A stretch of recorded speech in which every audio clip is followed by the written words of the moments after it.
तो ब्रेक के बाद एक बार फिर से आप सभी का बहुत स्वागत है। बढ़ते हैं खबरों की तरफ। तो बड़ी खबर इस बीच सामने आ रही है। छत्तीसगढ़ विधानसभा के बजट सत्र का 17वां दिन है। मस्तूरी विधानसभा में विद्युत विस्तारीकरण का मुद्दा उठा। कांग्रेस विधायक दिलीप लहरिया ने मुद्दा उठाया है। तो वही मुख्यमंत्री का जवाब, 418 ट्रांसफर खराब था, सभी को बदला गया है। 104 नए ट्रांसफार्मर की स्थापना की गई है।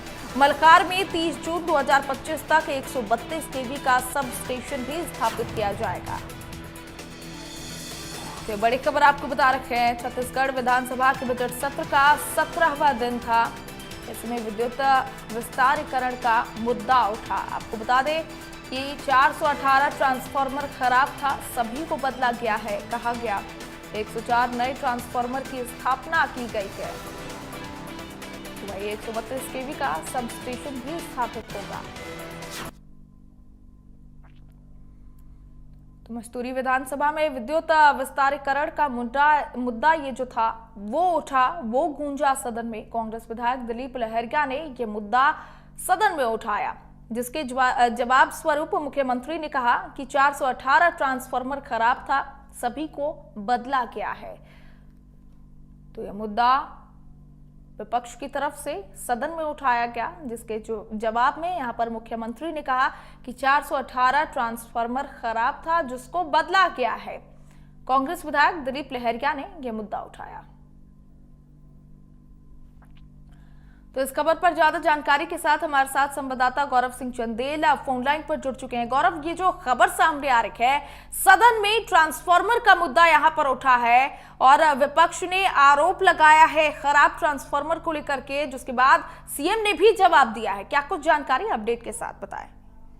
जी बिल्कुल, देखिए जिस तरह से आज की जो शुरुआत है वो हुई काफी, जिस तरह से मुख्यमंत्री विष्णुदेव साय और मंत्री टंकराम वर्मा जो है सवालों से घिरते हुए नजर आए। पूरी तरीके से विपक्ष और जो विधायक हैं वो अपने सवालों के साथ तैयार थे। सबसे पहला जो मुद्दा है वो उठाया गया है कि विधायकों को राजधानी रायपुर में रहने के लिए जगह नहीं है, उनको जो जमीन है वो अब तक आवंटित नहीं की गई है। तो इसे लेकर टंकराम वर्मा ने कहा कि आवंटन के लिए अभी अंतिम निर्णय जो है वो बाकी है। गाँव में जमीन देने का विचार जो है वो चल रहा है। तो कहीं ना कहीं विधायकों को लेकर जमीन आवंटन का जो मुद्दा है वो उठाया गया। इसके बाद मैं बात करूं तो विद्युत वितरण को लेकर जो क्षेत्र है, बिलासपुर के जो आसपास का जो क्षेत्र है, वहां पर विद्युत जो है, बिजली जो है अभी तक नहीं पहुंच पाई है। कई जगहों पर ट्रांसफार्मर खराब होने की जो सूचना है वो लगातार आ रही थी। तो इसे लेकर मुख्यमंत्री विष्णुदेव साय जो है जवाब देते हुए नजर आए। उन्होंने कहा कि 418 जो ट्रांसफार्मर है वो खराब हो चुके थे, उनको जो है उनके जगह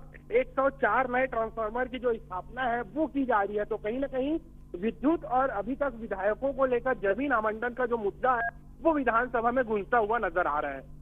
बिल्कुल गौरव, कांग्रेस ने जिस तरीके से विद्युत को लेकर के सवाल किया, निशान खड़ा किया, जिसके जवाब स्वरूप सीएम ने भी जवाब दिया और कहा कि 418 ट्रांसफार्मर खराब थे, जिसके बदले में ट्रांसफार्मर को बदला भी गया है। ऐसे में कांग्रेस ने ट्रांसफार्मर के मुद्दे को लेकर के सदन में किस वहां पर संदर्भ को लेकर के उठाया, ये भी आपसे जानना चाहूंगी। क्या बिजली आपूर्ति को लेकर के ये जो समस्या है वो लगातार बढ़ता नजर आ रहा है? गौरव जी बिल्कुल, देखिए लगातार जब कांग्रेस की सरकार थी तो जिस तरह से अब जो बिजली है उसकी दरें कम थी, उन्होंने काफी जो छूट है वो दे रखी थी। बीजेपी सरकार आने के बाद जो छूट है उसे खत्म कर दिया गया था। तो लगातार बिजली और विद्युत को लेकर जो है सरकार को विपक्ष घेरती हुई नजर आ रही थी। इसी कड़ी में जो सवाल है वो किया गया। इनका साफ तौर पर इशारा यह था कि ग्रामीण क्षेत्रों में जो बिजली है वो ठीक से सरकार नहीं पहुंचा पा रही है। वहां जो ट्रांसफार्मर खराब हो रहे हैं उनको नहीं लगाया जा रहा है। कहीं ना कहीं ग्रामीण क्षेत्रों में ध्यान नहीं दिया जा रहा है। इस तरह के आशय के साथ जो ये सवाल है वो विपक्ष द्वारा उठाया गया था। ठीक है गौरव, ये सदन में देखा गया था जिस तरीके से कांग्रेस जो है वो लगातार सवाल उठाती हुई नजर आई। बिजली को लेकर के सवाल उठाया, ट्रांसफार्मर को लेकर के सवाल उठाया, जिसके जवाब स्वरूप सीएम ने भी कहा कि ट्रांसफार्मर बदले गए हैं। लेकिन आपसे ये जानना चाहूंगी गौरव, विपक्ष जो सवाल उठाई, क्या उसके जवाब में सीएम ने जो कहा उससे विपक्ष संतुष्ट नजर आई? क्या आगे भी सरकार से जवाब मांगने की अभी योजना बना रही है विपक्ष और असंतुष्ट दिखाई दे रही है? जी बिल्कुल, देखिए जो जवाब मुख्यमंत्री ने दिया उससे बिल्कुल असंतुष्ट जो है वो विपक्ष नजर आया है, क्योंकि कहीं ना कहीं जो सवाल था वो यह था कि जिस तरह से ट्रांसफार्मर खराब हो रहा है तो वहाँ ध्यान नहीं दिया जा रहा है। भले ही जवाब दे दिया गया हो, लेकिन उसके बावजूद जो आरोप है विपक्ष यहाँ पर लगाती हुई नजर आ रही है कि ग्रामीण क्षेत्रों को अनदेखा किया जा रहा है। वहाँ पर जो मशीनरी जो ट्रांसफार्मर्स है वो खराब हो रहे हैं, उसके बावजूद उनको बदला नहीं जा रहा है। तो कहीं ना कहीं ग्रामीणों के साथ जो गलत व्यवहार है वो सरकार द्वारा किया जा रहा है। ठीक है, बहुत शुक्रिया गौरव हमारे साथ जुड़ने के लिए और तमाम जानकारी दर्शकों तक पहुंचाने के लिए।